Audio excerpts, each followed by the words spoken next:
दोस्तों तुसी देखते पे हो जनाब अपना देश पंजाब ते मैं तुहाडा मेजबान मुहम्मद नदीम खरल।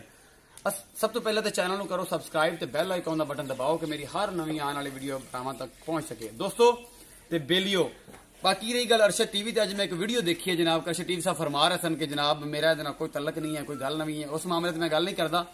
मैं इस लैवल ते उस चैनल को पहुंचाया। अरशद टीवी साहब बेहतर जानते हैं। अज तक उन्होंने वीडियो तुसीं भी चैक की ने, मेरिया भी चैक की ने। अलहमदुलिल्लाह अल्लाह का शुक्र है इस मामले से किसी किसी कोई ठगी ठगारी वाला कोई चक्कर नहीं है। जो कहे कि मेरी वजह तो इस लैवल से पहुंचा जिस गल से है वो एक अलग मैटर है। लेकिन अलहमदुलिल्लाह कि अल्लाह का शुक्र है कि घरों ठीक ठाक है या कोई चक्कर भी नहीं है कि असं अपनियां सिफत लोगों ने दसते फिरिए कि जनाब असी जो है असी ठग नहीं तो चोर नहीं। वो तुम बेहतर समझ दो इस गल अता कि उस गल ठीक है। बस उन्हें जो किया चंगा किया उस जो लैवल से जिमें लोगों ने समझाया गाइड किया उन्हें कर दिता वो अपनी मर्जी है। जनाब अज नवी एक वीडियो तुहाडे वास्ते लैके हाजिर होए हैं। जनाब असी अपने घर में दो जानवर होर आए ने नवे तो मैं क्या भरावां नूं जानवर विखावां भी। जिस दोस्त ने लैने होण मेरे नाल राबता कर सकता है। एक गां खड़ी है क्रॉस मेरे पिछे मेरे भाई वेख सकते हैं।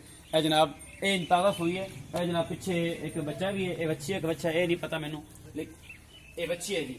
ये पिछे बच्ची है। यह मेरा पूरा कैमरा मैंने हवाना बखा रहा है जनाब।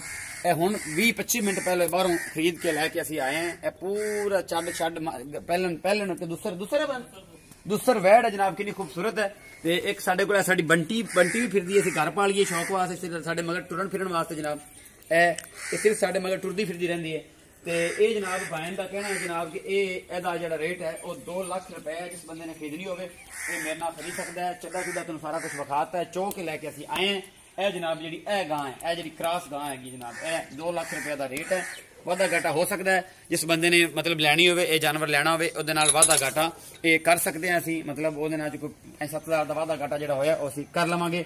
ये बायन का कहना बायन है नहीं सन इस करके जो ना मैं आप ही रेट उन्हें फोन करके पुछ के उन्हें रेट फाइनल कर लिया जनाब। उस बाद एक प्योर नीली रावी की मझ जिन तुम लोग मेरे डेली आते हैं यार मझा नहीं विखाना है। तुम सिंह चेक करो मझ दे तीसरा सूआ होने ने सोना सिंह वेख लो बूथी वेख लो कन्नी वेख लो जनाब। यदी गर्दन वेख लो जनाब। पुट्ठा चेक करो कैमरे में से पुट्ठा विखाओ इस मझ का। कुछ दिन लेंदी है 10 दिन लै जाए 15 दिन लै जाए 20 दिन लै जाए। तो छड्डा मैं तो मेरा कैमरा मैंने विखा ही रहा तुहानूं किस हद तक खूबसूरत मझ है कितनी तगड़ी है।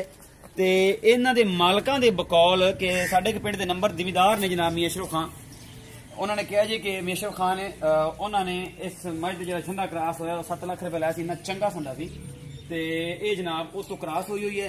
दुध की रेंज भी कम अज कम 17 तो 18 लीटर करेगी घट तो घट। तो यदा भी रेट मैं तुहानूं आप दसांगा। बायन का कहना जी 2 लाख रुपया जो है ना यदा रेट है। तो अगर कोई लवेगा भरा तो 5-7 हज़ार का जो आसरा हर व्यापारी रखता है या हर भी घर का लैन देन वाला रखता है वो असीं कढ़ के तुहानूं जरूर देवांगे। ये तुसीं चेक कर सकते हो जानवर इन्हां दी खूबसूरती का अंदाज़ खुद लगा सकते हो। इन्हां दी नस्लों का अंदाज़ खुद लगा सकते हो। अपना बहुत सारा ख्याल रखा जी। चैनल में सबसक्राइब करते रहो शेयर करते रहो दोस्तों नाल शेयर करो कि नदीम खरल का अपना देश पंजाब चैनल है जनाब।